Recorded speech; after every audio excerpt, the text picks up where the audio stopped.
Curt Remington.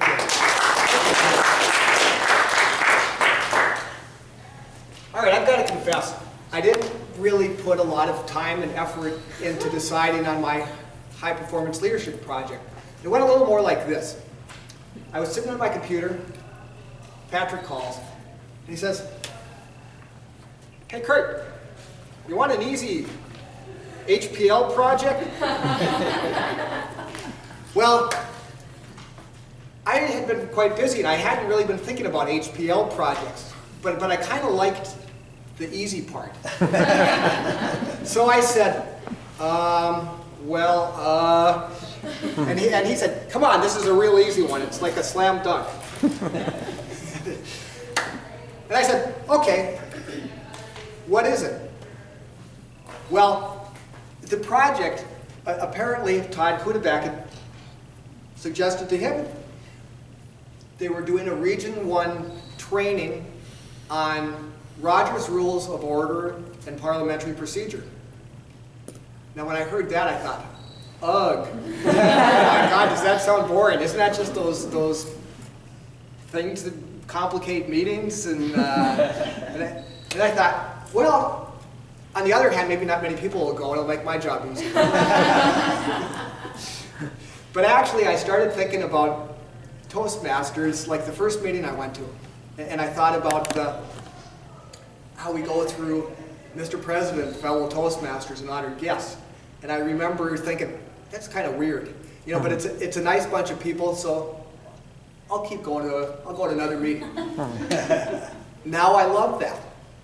I especially love the part when Mary and Heather say, "Mr. President."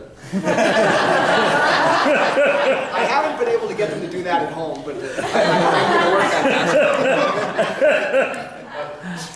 that. Well, anyway, there are a lot of formalities in our meeting, and actually, because of that, our meetings flow smoothly, and for the most part, no one really dominates a meeting.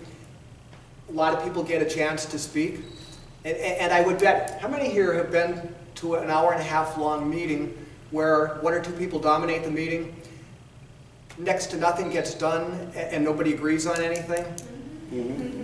I think that's a real common occurrence, and so there's probably some real logic to having rules and procedures in meetings. I started thinking, maybe that's not such a bad idea. Now I think maybe I should define a few terms regarding my project. One is Region 1. When he said a Region 1 training, I spent a year as an area governor, so I knew Toastmasters has a club level. Area 11, which Bob just finished as director of, is the 6 clubs, I think, in Whatcom County. Then there's the division and the district. And anything beyond that was a mystery to me. But apparently the next level up is a region. And Region 1 includes Alaska, British Columbia, Washington, Oregon, not California, but continuing on down, Colorado, Utah, parts of Nevada. Anyway, this Region 1 training, it's bringing in people from a big area.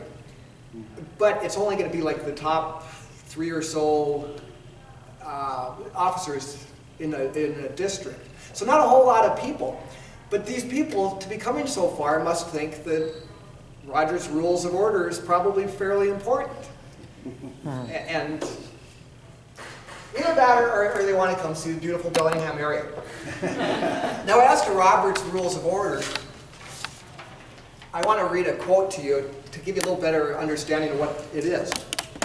It's the application of parliamentary law, or the application of parliamentary law is the best method yet devised to enable assemblies of any size with due regard for every member's opinion to arrive at the general will on the maximum number of questions of varying complexity in a minimum amount of time and under all kinds of internal climate ranging from total harmony to hardened or impassioned division of opinion. In other words, it's a great way to run a meeting efficiently, quickly, and whether or not the people involved all agree or not. So I think this really could be some quite valuable thing. Quite valuable things they might learn.